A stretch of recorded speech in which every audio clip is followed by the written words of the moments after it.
On retrouve donc Jimmy Engoulevent. Vous êtes un peu le mercato, l'arrivée, directeur sportif chez Cofidis. Fait du bien de retrouver un poste, non ? Ouais, c'est clair, c'est clair. Déjà, ça fait du bien de retrouver le milieu du vélo. C'est vrai que quand on n'est plus dedans, on se dit que ça nous manque quand même pas mal.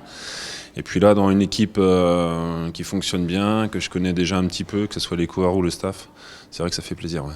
Ouais, vous connaissez bien l'équipe Cofidis. Elle est bien changée, elle est sur de bons rails, elle a passé une bonne année 2023. C'est du coup un peu de pression quand on arrive dans cette équipe parce qu'il y a des responsabilités à prendre, quoi. Oui, c'est clair, mais je trouve que c'est plus facile d'arriver quand même dans une équipe qui fonctionne bien. C'était le cas depuis quelques années et encore plus en 2023. Et après, c'est plus continuer à travailler ce qu'on sait faire, continuer à travailler entre directeurs sportifs pour que ça se passe bien et puis que les coureurs aient les meilleurs encadrements possibles pour performer. Ouais. Comment le directeur sportif Jimmy Engoulevent qualifierait l'équipe Cofidis ? Moi, je pense qu'elle est assez complète. Capable de performer sur tous les tableaux et puis capable de gagner des très belles courses. Ils l'ont prouvé en 2023 avec 2 étapes au Tour et une étape à la Vuelta. C'était une très très belle saison. Et puis faut continuer comme ça pour continuer à aller gagner peut-être encore des plus belles.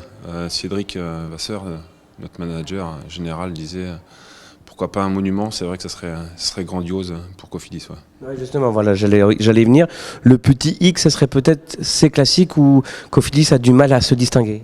Oui, c'est vrai. Après, c'est notamment les grands monuments, comme je viens de dire, c'est que tout le monde arrive en forme le jour J avec leurs meilleurs coureurs.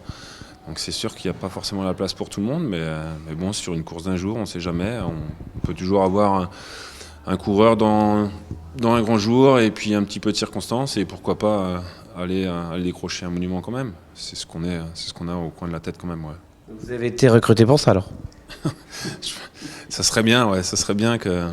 Mais bon, ça serait aussi un peu facile. Une venue de directeur sportif qui fait gagner des monuments, ça se saurait. Ça serait beau. Si c'était le cas, ça se saurait aussi. Vous connaissez déjà un petit peu votre rôle ou ce stage de décembre va permettre de tout affiner, déterminer tout cela ? Mon rôle en début de saison, il va être assez axé sur les classiques flandriennes avec Thierry Maréchal, mon collègue. Donc je vais évoluer à ses côtés sur toutes les classiques flandriennes et puis après ça va être plus sur un programme certainement en France, les courses par étapes ou les courses d'un jour en France. J'ai pas forcément de grands tours prévus en 2024. Donc voilà, ça va être un peu un programme que je faisais déjà les années précédentes quand j'étais directeur sportif, donc que je connais déjà pas mal, je pense. Ce retour aux affaires, Jimmy, ça fait du bien. Vous retrouvez le sourire, ça vous a manqué pendant un an ? Ouais, ça manque. Alors après, j'ai fait plein de choses que j'avais pas forcément l'habitude de faire, m'occuper beaucoup plus de mes enfants, tout ça. Donc il y a eu, sur cette année off, il y a eu des bons côtés. J'ai pas eu que des moments de doute.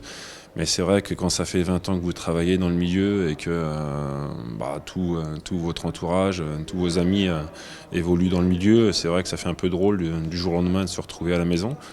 Mais je savais et j'étais prêt dans la tête à faire cette année off, on va dire, pour pouvoir rebondir dans une équipe qui me convient et qui me fait envie. Et c'est le cas ici chez Cofidis. Dernière question, sans être indiscret, ça s'est fait comment votre arrivée chez Cofidis du coup ? Quand j'ai su la fin de BNB, j'ai tout de suite contacté les équipes et les managers qui me faisaient envie. Et puis finalement, on est resté en contact, mais plutôt éloigné. Mais je savais qu'il allait certainement avoir une opportunité au mois de juillet, août. Et c'est là où ça a commencé un petit peu à discuter. Et puis ça s'est fait au mois de septembre. Donc finalement, ça a été assez rapide. Sans que j'ai des gros contacts avec Cédric, je savais que c'était cette période-là que ça allait se jouer. Et finalement, ça s'est concrétisé. Et ça, c'était une grosse satisfaction pour moi en tout cas. Qu'est-ce qu'on peut souhaiter à Jimmy Engoulevent pour 2024 ? Question récurrente, mais on est en fin d'année, 2024 s'annonce. Qu'est-ce qu'on peut vous souhaiter du coup ? Une intégration parfaite, ça je me fais pas trop de soucis, je pense que ça va aller assez vite. Puis après surtout des victoires, des bons moments, des bons échanges avec les coureurs, avec le staff, c'est aussi pour moi important, même s'il y a les victoires qui sont importantes. Je pense que les échanges avec le staff et les coureurs, que tout le monde y trouve son compte, c'est aussi très important pour moi en tout cas. Merci Jimmy.